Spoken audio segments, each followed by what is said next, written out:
Hi everyone, Vanman here. So today, we have a very special treat for you. But first, a little bit of context. A couple months ago, Scott's Thoughts posted a community poll asking which Pokémon we would want to use for a race in Pokémon Yellow, and you better believe I was all over that. I love Pokémon solo challenge runs anyway, but I also have a very competitive nature and love the idea of testing myself against other people. The result of the poll was a solo Porygon run, and y'all, I was set out to win. Now, normally, the premise behind solo challenge run videos, whether mine or anyone else's, is a first attempt speedrun only, but not this one.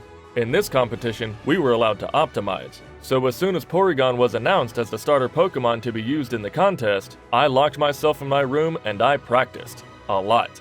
And this is my story of how that went down. Before we dive into the run, if you like what I do and want to help me continue to provide you with quality Pokémon content, be sure to like, comment, subscribe, and ring the bell so you're always up to date on the newest videos.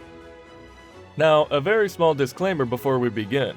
While practicing the run, I decided to stream the runs on Twitch.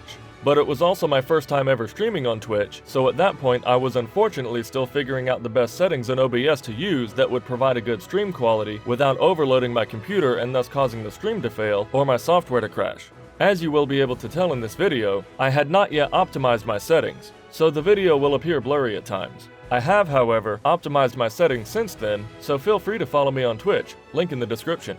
Alright, let's dive in. Like most Pokémon players I'm sure, I was completely unfamiliar with Porygon's Gen 1 game data prior to looking it up on Bulbapedia, simply because Porygon is ordinarily almost inaccessible in a Gen 1 playthrough. It doesn't appear in the wild, a grand total of 0 trainers use it on their team, and only one is available for purchase at a very steep price that you have to work very hard to achieve, and at a point in the game where far stronger Pokémon are commonplace. In the Gen 1 games, Porygon is a Pokédex completion Pokémon and nothing more. However, it is nevertheless quite reasonable as solo challenge Pokémon go. Its stats are all moderate, being a jack of all trades, master of none, and it does open the game with a stab move in the form of Tackle, and can learn quite a few type coverage attacks later in the game as well. Now, to begin the run, ordinarily in Pokémon Red and Blue, the player functionally chooses the rival starter on his behalf by replacing the appropriate starter with the challenge run Pokémon to be featured. In Pokémon Yellow, however, the eventual final stage of the rival's Eevee is determined by the outcome of the first couple battles against him. That is, if you win both Battle 1 and the optional 1A battle on Route 22, he will have a Jolteon. If you win Battle 1 and lose or skip Battle 1A, he will have Flareon, and if you lose Battle 1, he will have Vaporeon.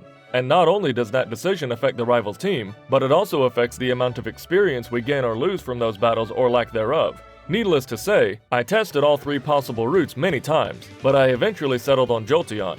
Simply because if the rival's team doesn't have Jolteon, he will instead have Magneton, who is very fond of Thunder Wave, and since Thunder Wave is practically the kiss of death in a speed run, Jolteon seemed to me like the clear choice. So, we begin the run by tackling down the rival's Eevee, then taking out 3 of the 4 optional trainers in Viridian Forest, then once we're leveled up a bit, we head back south to defeat rival 1A as well. And yes, even though this is somewhat out of the way, it's not as much of a detour as you might think, because we need to level up a bit to face Brock anyway, so the 1A battle gives us lots of experience that we would have otherwise needed to grind against wild Pokémon to achieve. Next, after making it to Pewter City, we defeat the junior trainer in Brock's gym to bring us to level 12, and then face Brock. And this battle already brings us to our first point in the run that really distinguishes my typical first attempt speedrun content from an optimized speedrun such as this one. The difference being that if we were to lose this Brock fight, we would ordinarily reset to just before the fight and try again. But in an optimized run, that's just a waste of time. Given that we reach Brock as early as 6 minutes, it's actually more efficient just to restart the entire run and play from the beginning, thereby restarting the timer. What you're seeing now is obviously the run that succeeded, but realistically, Brock was only about a 60% win rate. Regardless, the strategy here is to open with Conversion to change Porygon's type to Rock, thereby making the opposing tackles not very effective while we set up 6 Sharpens to boost our attack stat. At first, I did experiment with not using Conversion, and thereby getting the same type attack bonus from our tackles, but that strategy hemorrhages too much damage from Geodude to be viable. Nevertheless, we usually would make it to Onix at around 30 HP, and against Onix you really just have to get lucky. You want Onix to use Screech or miss with Tackle, because Onix outspeeds and can therefore trap us in Bind. In this particular battle, Onix used a total of 5 Screeches and only 1 Bind, so we were able to make it past him no problem. Next, making it through Route 3 in Mount Moon is relatively painless because some number of sharpens before sweeping with tackle makes the battles entirely academic, and also means that we have enough tackle power points to make it the whole way without backtracking to heal. The only thing that's really tilting, however, is the unavoidable wild encounters, which at 4 times speed waste about 3 seconds each. Prior to the portion of the game that has access to repels, in this run we got a grand total of 24 wild encounters, 11 of which were in Mount Moon, which is way above average. So coming into Cerulean City we were definitely behind pace, but in this run I was playing on the last day before the deadline of the competition, so I persevered. Now coming up is Rival 2, who for Porygon is by far the most difficult battle in the run. To win this fight, we have to set up Sharpen to sweep through the team, but that also means that Spearow can easily whittle down our health with Fury Attack and Peck, or use Leer to lower our defense and make it easier for the next Pokemon to take us out as well. Then against Sandshrew, we don't want it to deal damage, but we also don't want the alternative, which is Sand Attack, so we just have to pray for a Sand Attack miss. So yeah, Rival 2 is definitely an uphill battle, and on this run, I thought we were done for when it actually ended up turning around for the better. Come on, Spearow, treat me right. Growl is a net neutral exchange, unless it misses. Okay, one more Sharpen. Come on, here we go, quit, stop, stop! 5-turn Fury Type, Jesus. Okay, yeah, there's no way. No way. Come on, Sand Attack, miss? Tail Whip, please? Yes, thank you. Don't, okay. Don't hit me, Eevee. Don't hit me. Don't hit me, be nice. Thank you, alright, we got it. Then, traversing Nugget Bridge, the 2 points of concern are preserving power points. If this Geodude is a 3-hit, we'll have enough. Oh, nope, missed one. Oh, missed 2 of them! Ugh, okay, I might have to Elixir after all. And getting past this trainer with a Mankey. Be kind. Don't low kick me. You can Leer all day, that's fine. Scratch is fine. Scratch is fine. Got it. Obviously, you're only seeing the final successful battle, but I want to stress just how tilting it is that Mankey was only around a 50% win rate because of low kick. And on top of that, Mankey Man, as he is called, was the last contentious trainer in my entire route before whom I did not save but instead just restarted the run if we lost. In other words, I considered my run to officially begin after winning that fight, making it all the more frustrating all those times that we didn't get past him. Up next, however, is one of the easiest fights in the run, Misty. Because for many other solo Pokemon, Water Gun and Bubble Beam can be devastating, but since Porygon can use Conversion to become a Water type, that will relegate Misty's AI to using only Tackle or X-Defend, making the fight entirely trivial. Alright, never lost to Misty. Don't make this my first one. X-Defend is perfect. 5 Sharpens. 1, 2, 3, 4, 5. Might actually be able to get away with 4 on that one, but I haven't actually tested it.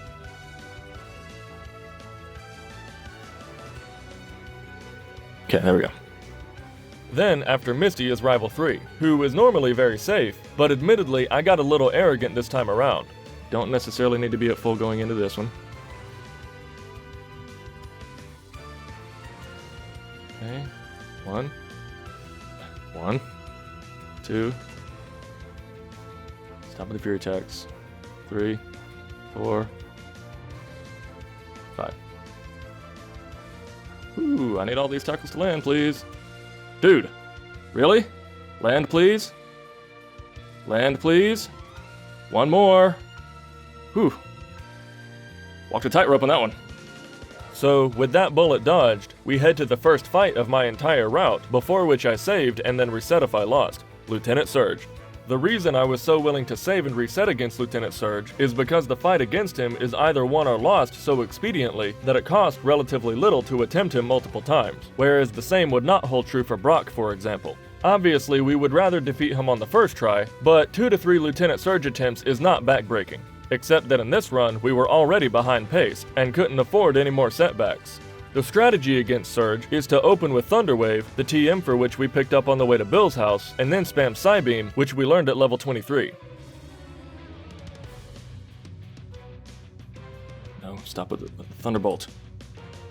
X-Speed is fine, Paralyze is fine, Mega Punch, nope, critical hit. Come on.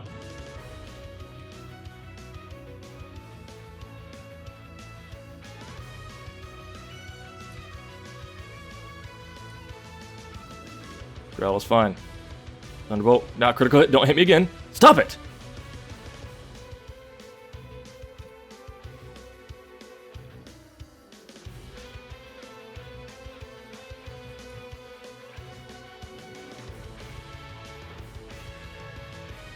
Come on, don't hit me again. Don't do it. Don't. Are you serious? We might have to reset this one. 23 coming out of Surge is horrible.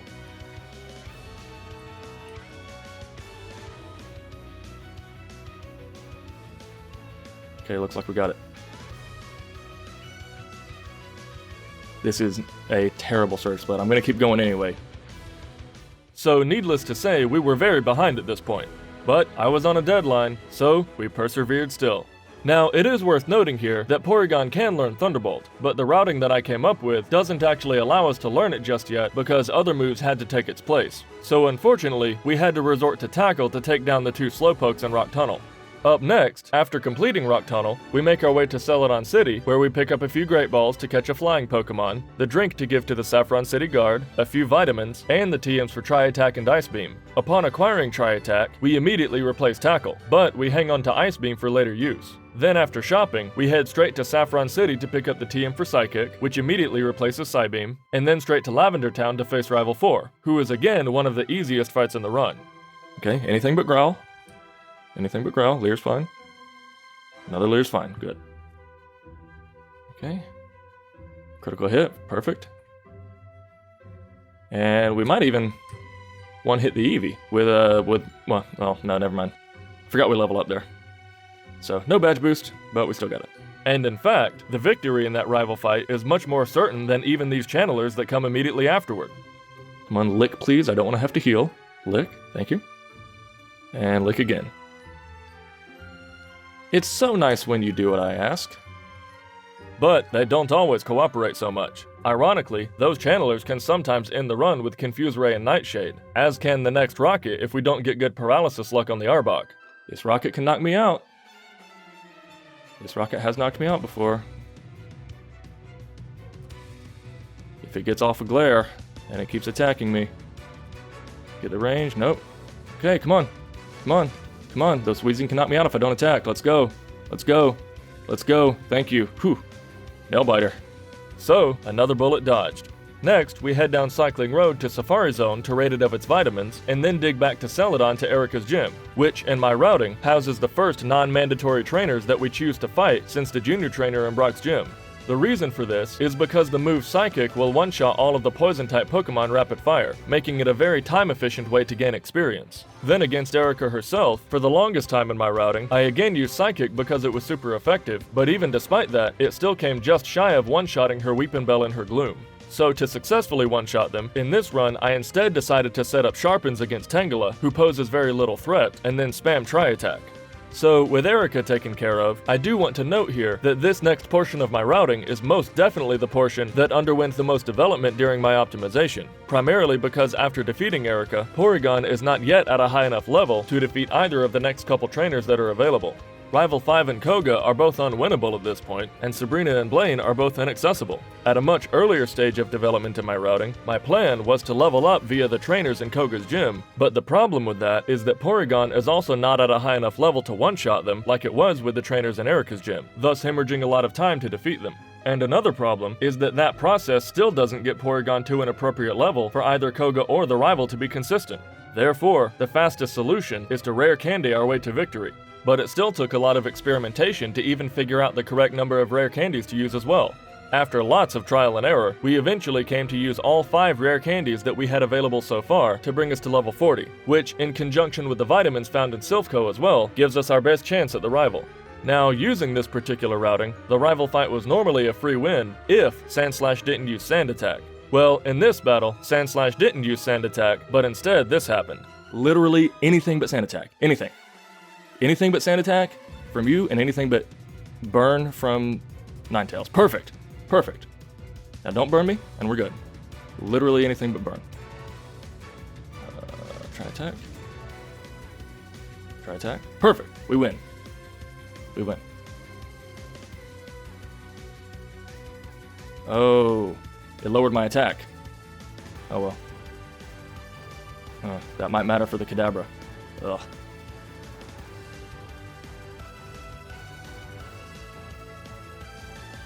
Okay, good, it just recovered. Whew. Alright, come on. Really? Are you serious?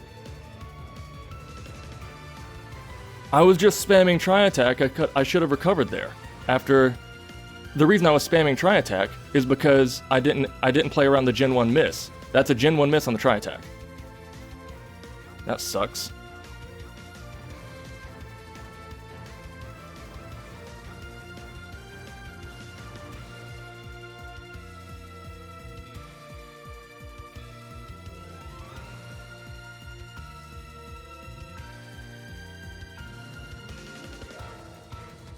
Good. Come on. Gen 1 miss on the Tri-Attack. Unbelievable. So yeah, the first Tri-Attack against Jolteon was a Gen 1 miss, which cost us an entire battle's worth of time. But I was too far invested at this point, and sure as shooting wasn't about to give up now. We persevered yet again. So at this point, because of my previous decision to delay the training in Koga's gym until now, every Pokemon except a couple Sandslashes are all one-shot, allowing us to sweep through and gain lots of experience very quickly, just like in Erika's gym from before. And then immediately afterward, we faced a potential run-ender in the form of Koga himself. The reason for Koga being a potential run-ender is because, although the first two Venonats are outsped in one-shot with Psychic no problem, the third Venonat is a range with Psychic, and can therefore retaliate with either Toxic or a Psychic of its own. Additionally, the Venomoth's double team is just a complete lottery to get past. You were fine last time, just get it this time. Just one more, come on. Range here? Beautiful. Okay, Venomoth, Leech Life is fine. Double team is not. Hit anyway, come on. Hit in spite of the double team, thank you. So fortunately, we got past the second Venonat and Venomoth on the first try. Then, now that we have the Soul Badge and therefore access to Surf outside of battle, we head down to Cinnabar Island, where we perform our third and final Vitamin raid in the Pokemon Mansion, grab the TM for Blizzard, then head back to the Saffron Gym, take out a couple gym trainers to get us over a level cap later in the game, then face Sabrina, who has exactly one threatening Pokemon on her entire team. And ironically, it's the one that's also the weakest. Okay, either no Flash, or fight through the Flash. That's what I want. Nope. Come on. 2 flashes. Nope. 3 flashes. Nope. Come on. Power through. Power through. Power through. Power through. Okay, got it. 2 more. 2 more. That's all I ask. That's all I ask. 2 more. 2 more. 2 more. 2 more. Nope. I don't think we're going to get it with 5 resets, guys. Sorry. Okay. Failed flash is fine. Okay, now we win this fight.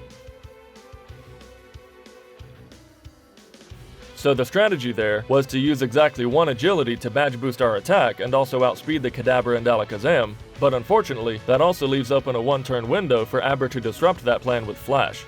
After Sabrina, we then sweep through the Cinnabar gym trainers for quick experience, stopping just a few short to prevent the level up in the Blaine battle, then face Blaine, who was also extremely difficult for Porygon.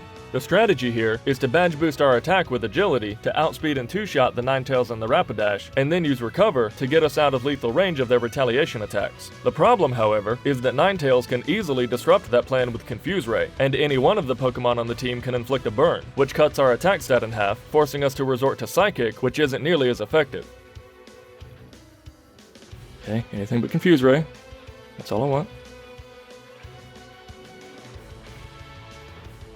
Okay, now I'll recover against the Rapidash. That growl. Okay, got a critical hit on the Psychic. Good, perfect. Critical hit. Come on, no crits. No crits. Stop it. Okay, takedown is fine because you take recoil. Okay, reflect is perfect. Reflect is perfect. Good, awesome. 2 reflects in a row. So fortunately, we managed to dodge Confuse Ray from Ninetales, and in spite of the unfortunate growl from Rapidash, got a clutch critical hit with Psychic, and then Arcanine eventually decided to hand us the win with a couple reflects that didn't do anything, because we were using a special move. So needless to say, getting past both Koga and Blaine on the first attempt saved quite a bit of time. And then finally, we head to face Giovanni. And given that we have access to agility to badge boost, and we have access to recover to bolster our staying power, the battle is usually fairly consistent, unless this happens. Of course it fissures. Really? However, the next battle is much smoother. It's 30% of 25% to do that. Guard spec is fine. Dug a hole? Sure. Yeah, whatever. Okay, try attack. Okay, try attack. Come on, land. Pure swipes miss is perfect. Awesome. Okay, guard spec. Good. Keep going. I'll take guard specs all day. Go for it.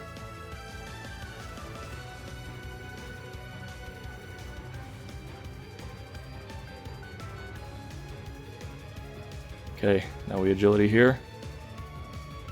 Horn drill is perfect. Come on. Ooh, we gotta recover that. Guard spec is great.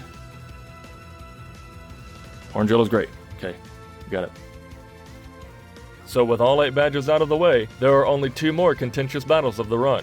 And spoiler alert, they're the rival and the champion. The Elite 4 members are virtually free, but will we need to reset over and over again against the rival, or will luck be in our favor this time? Let's find out.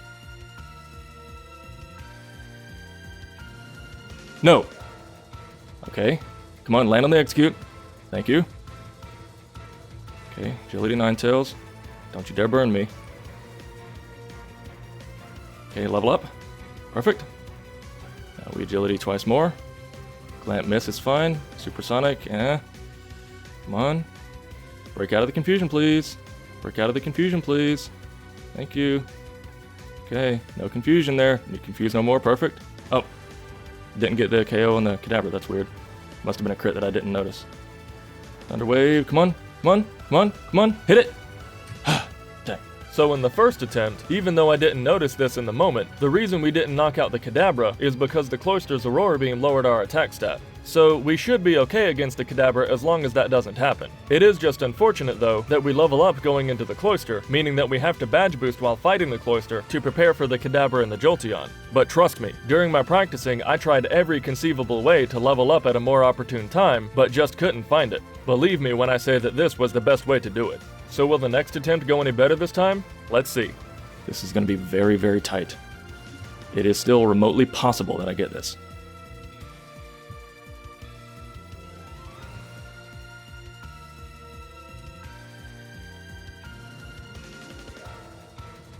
Level up, good. 2 more agilities.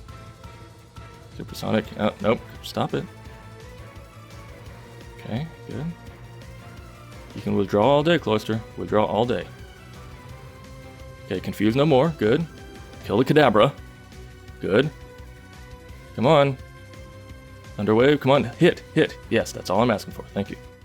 So believe it or not, only 2 attempts at Giovanni and only 2 attempts at Rival 6, with the first attempt at Giovanni being extremely quick because of a turn 1 Fisher, is substantially better than average luck. So we actually did save quite a bit of time there as well. Against Giovanni, for example, Dugtrio and Persian can both disrupt our accuracy via Sand Attack and Double Team, and critical hit double kicks from the Nidos will bypass the badge boost and inflict more damage than can be healed with Recover. Also against the rival, Confusion from Cloister or Burn from Ninetales is usually game over. But now, moving on to Lorelei, the only way to lose against her is to either Gen 1 miss or for Lapras to critical hit, which is not out of the question, but is still fairly unlikely. The strategy is to badge boost for free against Dugong, who usually rests on turn 2, then sweep through the remainder of the team with Thunderbolt. It is still remotely possible that I win this. Remotely.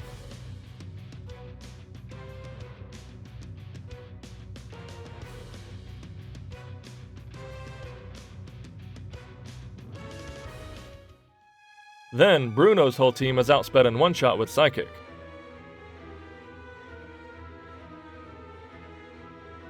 But then, I end up making a colossal mistake going into Agatha. In my routing, I was supposed to feed 2 more rare candies to level up to 57 to get a favorable range on the Haunter, but in this run I actually forgot to do that, so we instead go in at level 55. Come on, cooperate. No confusion, come on.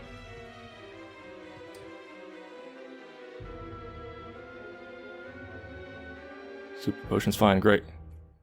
Thunderbolt on Zubat. Psychic for everything else. Come on, get the range on Haunter. Nope. Okay, well, Dream Eater's fine. Arbok is not a range, that's a free one. And we got it. Perfect. Oh, and look at that. Look at that. We won Agatha, even though I forgot to rare candy. Look at that. So the way we can lose that fight is for the first Gengar or the Golbat to confuse us, but even though that did happen, we still managed to power through the confusion and land just enough attacks to get the win. Then up next is Lance, who was almost free because Gyarados is very unlikely to knock us out in 2 turns, thus allowing us to set up 2 agilities to outspeed and one-shot the whole team with Thunderbolt and Ice Beam. Okay, it is remotely possible that I win this. It's possible.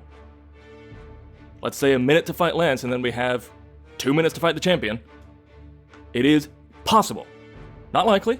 We'll probably have to reset multiple times against the champion, so I'm not getting my hopes up, but it is possible that we win.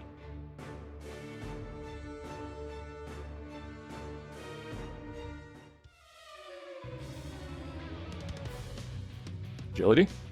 Hyper Beam. And we got the crit, but he has to recharge. Whew. That was close. Okay, Ice Beam. Don't Gen 1 miss me. Don't Gen 1 miss me. Don't do it. Got it. So needless to say, my heart skipped a beat on that critical hit Hyper Beam, but now we get to move on to the champion. And I think I'll let this battle speak for itself. Okay, we got 2 minutes. We got 2 minutes.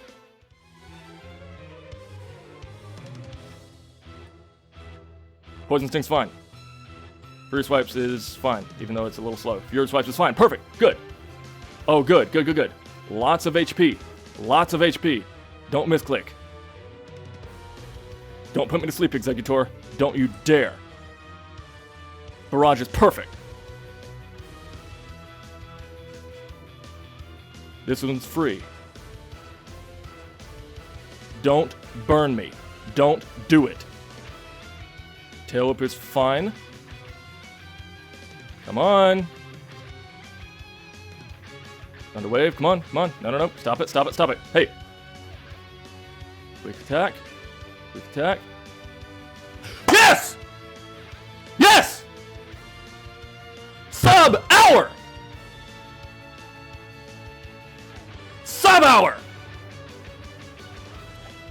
Okay, technically, it has to be when the rival pops up on the screen. So I'm gonna start my time again, and then stop it when it comes up. Got it. Woo! Yes, baby! Oh! With 8 resets. So that tells me that this time could be even better. Ugh. Oh my god. And just like that, we powered through and won our first attempt at the champion. And as you could see, I couldn't contain my excitement. So much hard work to culminate in that moment. I have to say, it felt absolutely incredible. Results. My goal during this run was only to beat my previous personal best of 1 hour, 2 minutes, and 26 seconds. But we nevertheless managed to surpass even that and achieve less than a single hour by a mere 6 seconds, for a total of 59 minutes and 54 seconds. As far as game time is concerned, the end card did read 4 hours and 20 minutes, but after defeating the champion, I let the game idle while I talked to my Twitch chat for about 5 minutes, which at 4 times speed would translate to 20 minutes of game time. So for the sake of proper record keeping, I'm logging Porygon's true game time as an even 4 hours. Also, ordinarily on this channel, I average together both game time and real time for the sake of tier ranking. But in this case, I believe such a practice would be inappropriate given the nature of the contest, which only considered real time, and also given that my tier list is for Pokemon Red and Blue, which is very different than Pokemon Yellow, and also given that this run was optimized and therefore would hold an unfair advantage over other runs that were performed on the first attempt only. Conclusion. Ordinarily, this is the portion of the video where I provide my analysis of Porygon's performance, but I think past Vanman said it best, so I'll let him take it away. It was a wild ride. I really, really liked this competition. I think it was really cool to see everybody's different strategies. Porygon is like right at the nice balance power level, or balance of power level, where it's not like you can't just sweep the game with it. It's not like Mew or something, but it's also not like Weedle, you know, it's like it has that nice middle ground where you have to strategize, but you don't beat your head into a wall trying to think of a good strategy. And I couldn't agree more. Porygon was a blast to play, and I thank you so much for joining me on this adventure together. And a very special thanks to Scott's Thoughts for coordinating this entire event, and for working so hard to bring us all together in our awesome Pokemon community. You're a hero to all of us, and we appreciate everything you do. See you next time, everyone. Take care.